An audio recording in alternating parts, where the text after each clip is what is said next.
अस्सलाम वालेकुम दोस्तों, मेरा नाम डॉक्टर अली असगर है और आज की इस वीडियो में हम डिस्कस करने जा रहे हैं common topics of chemistry in NUMS university syllabus and Sindh board. जैसा कि हम जानते हैं कि पीएमसी की अनाउंसमेंट के बाद पूरे पाकिस्तान भर में एक ही एमकेट का टेस्ट जो है वो कंडक्ट किया जाएगा और तमाम प्रोविंसेस के जो कॉमन टॉपिक्स हैं वही एमकेट के टेस्ट में शामिल होंगे। तो और इसके अलावा गाइडलाइन के तौर पर उन्होंने कहा कि नम्स यूनिवर्सिटी जो है ये टेस्ट कंडक्ट करेगी और नम्स के सिलेबस जो है आप उसमें से उन तमाम टॉपिक्स की तैयारी करनी है जो आपके प्रोविंस के बोर्ड के मुताबिक जो है वो कॉमन टॉपिक्स हैं। तो आज की इस वीडियो में हम डिस्कस करने जा रहे हैं उन तमाम टॉपिक्स को जो कि सिंध बोर्ड के कोर्स में और नम्स यूनिवर्सिटी के सिलेबस में जो टॉपिक्स कॉमन हैं उन तमाम टॉपिक्स को आज की इस वीडियो में डिस्कस करने जाएंगे। तो इस लेक्चर को शुरू करने से पहले आपसे रिक्वेस्ट भी करेंगे कि अगर आपने अब तक हमारे इस चैनल को सब्सक्राइब नहीं किया जो कि सिंध बोर्ड टीचिंग के नाम से है तो काइंडली आज ही आप हमारे इस चैनल को सब्सक्राइब करें और साथ ही साथ बेल आइकन को लाजमी क्लिक करें ताकि हमारी अपलोड करदा तमाम वीडियोस की नोटिफिकेशन भी आपको रिसीव हो सके। और साथ ही साथ एक और बात भी बताते चलें कि वो स्टूडेंट जो अब तक कंफ्यूजन का शिकार हैं कि तैयारी कैसे कहां से शुरू करें कहां से ना करें, तो उनके लिए एक लास्ट चांस हम जो है वो बताने जा रहे हैं कि बेटा last chance for student of MCAT and ECAT 2030 हमने जो है वो ग्रुप 8 की रजिस्ट्रेशन का जो है वो आगाज किया हुआ है, जिसमें हम इसी नम्स के टॉपिक के मुताबिक जो है नम्स और सिंध बोर्ड के जो कॉमन टॉपिक्स हैं उसके मुताबिक ही हम प्रिपरेशन जो है स्टार्ट करवाएंगे। उसी से रिलेटेड एमसीक्यू डिस्कस करेंगे, उसी से रिलेटेड सारे लेक्चर्स जो हैं वो रजिस्टर्ड बच्चों को प्रोवाइड करेंगे।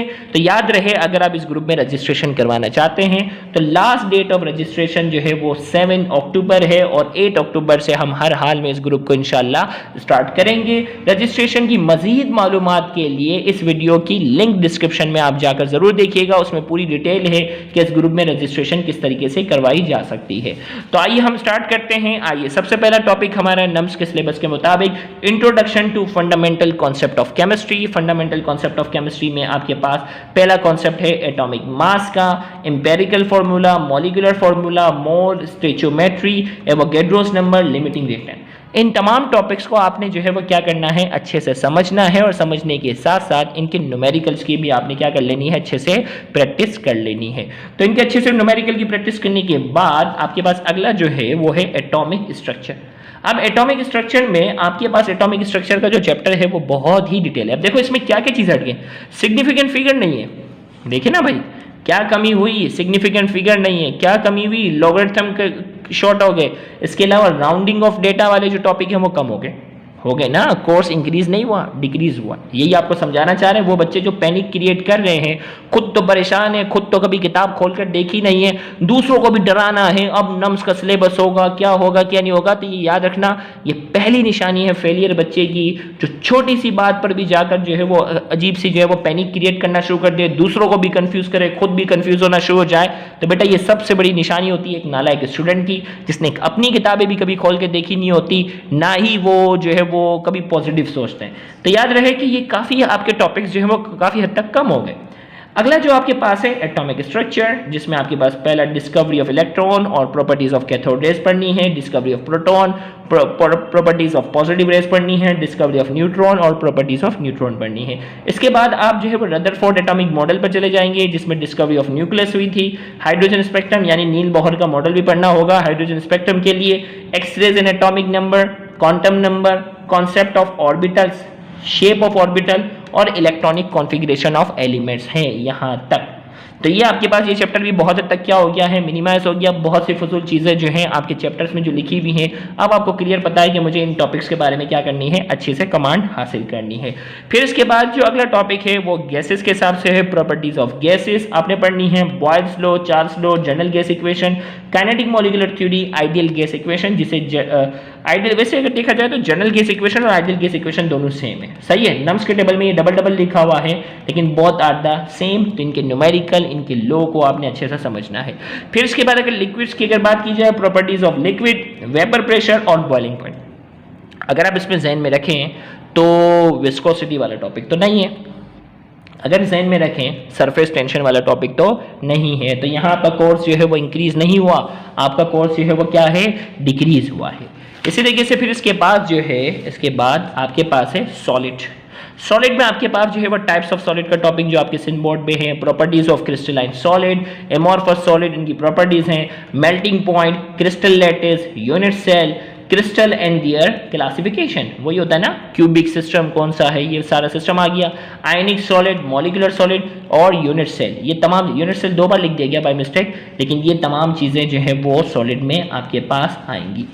फिर इसके बाद केमिकल इक्विलिब्रियम वाला जो चैप्टर है उसमें अगर आप देखें तो सबसे पहले रिवर्सिबल एंड इरिवर्सिबल रिएक्शन, फिर केमिकल इक्विलिब्रियम की डेफिनेशन, इक्विलिब्रियम कांस्टेंट यानी केसी कांस्टेंट एक्सप्रेशन जो होता है वो समझना है, application of KC, application of equilibrium constant जो है ना, केसी की वैल्यू ज्यादा होगी तो क्या होगा, केसी की वैल्यू कम होगी तो क्या होगा, कब रिएक्शन फॉरवर्ड जाएगा, कब बैकवर्ड जाएगा, कब रिएक्टेंट स्टेबल है, कब प्रोडक्ट स्टेबल है, वो सारी चीजें इसके अंदर आती हैं। सॉल्युबिलिटी प्रोडक्ट आपके पास इसमें आ जाता है, ली चैटलेट्स प्रिंसिपल और इसकी एप्लीकेशन, हेबर्स प्रोसेस और कॉन्टैक्ट प्रोसेस दोनों इसमें आ जाएगा, कॉमन आयन इफेक्ट और बफर सॉल्यूशन, वैसे तो चैप्टर 7 का है लेकिन इसमें यहाँ शामिल कर दिया गया।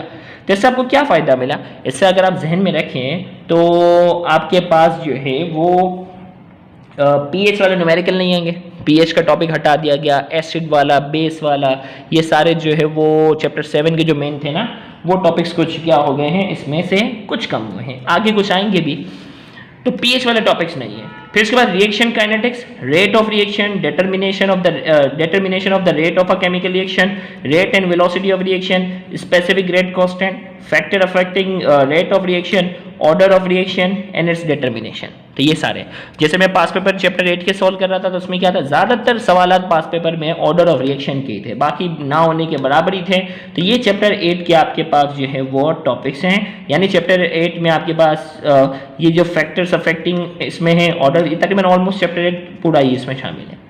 फिर उसके बाद thermochemistry and energetics of chemical reaction में system, surrounding, state function, first law of thermodynamics, enthalpy, heat of formation, Hess's law, इन तमाम चीज़ों के टॉपिक्स को अंडरस्टैंड करना है और उनकी न्यूमेरिकल की भी आपने अच्छे से तैयारी करनी होगी। फिर उसके बाद हमारे पास जो है वो इलेक्ट्रोकेमिस्ट्री में ऑक्सीडेशन नंबर और ऑक्सीडेशन स्टेट कैसे निकालते हैं वो सारी चीज़ें, इनकी definition, explanation of electrolysis, electrolysis का टॉपिक, इलेक्ट्रोड पोटेंशियल का topic, balancing equation by ion electron method, ion electron method के मुताबिक जो इक्वेशन बैलेंस करना है, ये सारी चीज़ें इसके अंदर क्या होंगी, शामिल होंगी।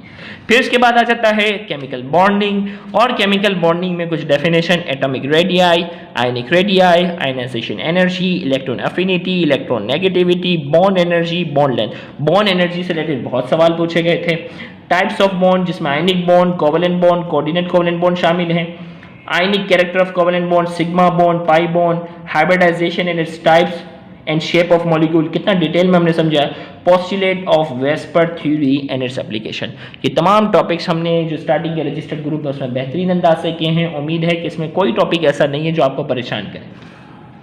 एस एंड पी ब्लॉक में आपके पास chemical properties of S block element, जिसमें ग्रुप 1 अल्कली मेटल है, ग्रुप 2 अल्कलाइन अर्थ मेटल है, ग्रुप ट्रेंड से related atomic radii, ionic radii, electronegativity, ionization potential, electropositivity, metallic character जो होते हैं, मेल्टिंग पॉइंट, बॉइलिंग पॉइंट, और chemical properties of P block elements जो है वो क्या शामिल है। अब इसमें क्या चीज़ कम होगी, Downs cell process, ammonia Solvay process, Castner Kellner's method, जो डिटेल सवाल थे ना वो सारे क्या हो गए, कम हो गए। जो डिटेल सवाल थे वो इसमें बाकायदा शामिल नहीं है, आपने जनरल चीज़ें एस और पी के बारे में क्या करनी है, पढ़नी है। इसी तरीके से ट्रांजिशन एलिमेंट्स के बारे में सिंपल क्या कहा है, ट्रांजिशन एलिमेंट्स में आपको सिर्फ जनरल कैरेक्टरिस्टिक्स करनी है। इसमें आपके पास क्या हुआ, metallurgy of copper, metallurgy of aluminium, ये सारी चीज़ें क्या हो गई, कम हो गई। तो कोर्स आपका इंक्रीज नहीं हुआ, कोर्स आपका डिक्रीज हुआ। इसमें अगर आप जहन में रखें तो आपको अंदाज़ा होगा कि एलोट्रोपी का टॉपिक था, ग्रेफाइट, डायमंड, हाइड्रोजन सल्फाइड, कई ऐसे चीज़ें हैं जो सारी उसमें डिटेल में शामिल नहीं है। तो जनरल कैरेक्टरिस्टिक्स ट्रांजिशन एलिमेंट्स में भी उसमें कॉम्प्लेक्स कंपाउंड और ये सारी चीज़ें नहीं है, कॉम्प्लेक्स कंपाउंड नहीं है, बहुत से ऐसे टॉपिक्स हैं जो इसमें बाकायदा पोटेशियम क्रोमेट, पोटेशियम पर मैग्नेट, ये सारे टॉपिक नहीं है, सिंपल जनरल कैरेक्टरिस्टिक्स करनी है। Fundamental principle of organic chemistry में आपने क्लासिफिकेशन ऑफ ऑर्गेनिक कंपाउंड पढ़ना है, पेट्रोलियम, रिफाइनिंग, रिफॉर्मिंग, क्रैकिंग और आइसोमेरिज्म। ये पढ़ना है। जबकि अगर आप उस चैप्टर में अगर गौर से अगर देखें तो आपको अंदाज़ा होगा कि उसके अंदर बाकायदा पॉलीमराइजेशन का अलग टॉपिक्स है, उसकी टाइप्स आती हैं, वो सारी चीज़ें तो नहीं है। केमिस्ट्री ऑफ हाइड्रोकार्बन इसके बाद है, जिसमें आपने ओपन चेन और क्लोज चेन हाइड्रोकार्बन के बारे में बताना है। नोमेनक्लेचर ऑफ अल्केन, अल्कीन और अल्काइन की प्रैक्टिस करनी है। बेंजीन ऑलमोस्ट पूरा ही है, property, structure, resonate method, benzene पूरा करना है आपने। फिर इसके बाद अल्काइल हैलाइड्स पूरा, उसमें SN1, SN2, E1, E2 सब इसमें शामिल हैं। Alcohol, phenol, aldehyde, ketone, carboxylic acid, ये तमाम चीज़ें जो आपको लेक्चर्स में करवाई गई हैं, ये सारी की सारी आपने करनी है मुकम्मल तौर पर, सेम एज इट इज़ हैं। और मैक्रोमोलिक्यूल में सिर्फ प्रोटीन और एंजाइम, अगर आपको याद हो अमाइनो एसिड अलग था, लिपिड अलग था, वाइटामिन अलग थे। केमिकल इंडस्ट्रीज इन पाकिस्तान वाला पूरा चैप्टर यहाँ क्या हो गया, स्किप हो गया। तो मुझे बताओ क्या आपका कोर्स इंक्रीज हुआ या डिक्रीज हुआ? तो ये पूरा सिलेबस रीड करने के बाद मुझे इतना अंदाज़ा हुआ कि आपका 30% जो है वो कोर्स क्या किया है, PMC ने आपका 30% कोर्स जो है वो डिक्रीज़ किया है, ना कि इंक्रीज़ किया है। तो वो बच्चे जो इसी नम्स की सीक्वेंस में जो है वो प्रिपरेशन करना चाहते हैं, तो उनके पास लास्ट डेट ऑफ रजिस्ट्रेशन जो है वो 7 अक्टूबर है। रजिस्ट्रेशन की डिटेल जो है वो वीडियो डिस्क्रिप्शन में शामिल है, उसे देखना मत भूलिएगा। Thank you very much. अल्लाह हाफिज़।